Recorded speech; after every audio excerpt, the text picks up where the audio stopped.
Hy wil nie so aan die bokant wees.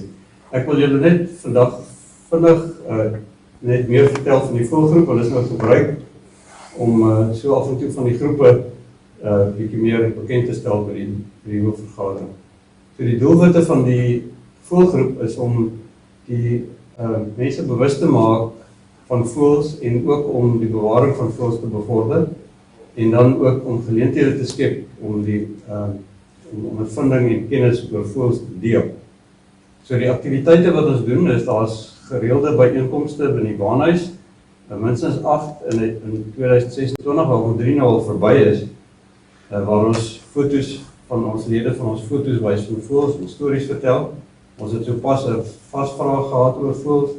Dan is daar 'n praatjie oor fynbos skoenlappers en ander lede van die EcoWeb.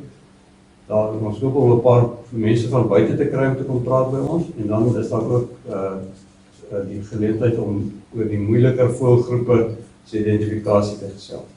En hierdie kort aanbiedingkies sal ook op die webwerf wees en as jy nou daai skakel gaan klik dan kom jy dan by op die I3A se webwerf by die lys van datums en wat aangebied word. Ons bied 'n kursus vir beginner voëlkykers aan.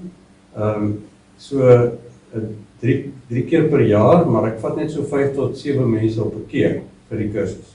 So as jy belangstel, kry jou naam maar op die lys, dan sal jy een of ander tyd 'n geleentheid kry. Ons bied kort uitstappies aan vir net klein groepies mense en julle kan sien dit kan heel goed gaan. Ons bied ook langer uitstappies aan. Die verlede jaar was ek by Grootvadersbos so 3 dae en dan word daar gekyk en veral in die bos heel wat geluister en maar ook gekuier in die aande. Ons neem deel aan die Suider-Afrikaanse Voëlatlas projek met Hesequa wat geregistreer is as 'n subprojek van die Atlas projek. Die atlassers van Stilbaai doen so 75 blokke in Hesequa wat ons sistematies oor al die seisoene dek elke jaar.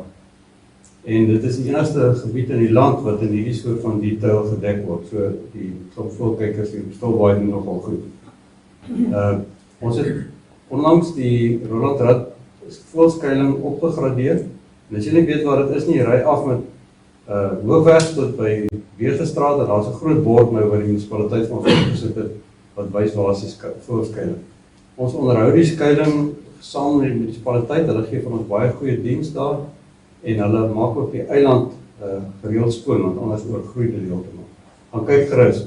Julle is dalk net gelukkig om 'n kuifkop visvangertjie te sien of 'n paar paddaboutjies en 'n klipvisie. So dit is wat 'n mens alles daar kan beleef as jy 'n bietjie gaan sit en tyd spandeer. So sluit gerus by ons aan. Baie dankie.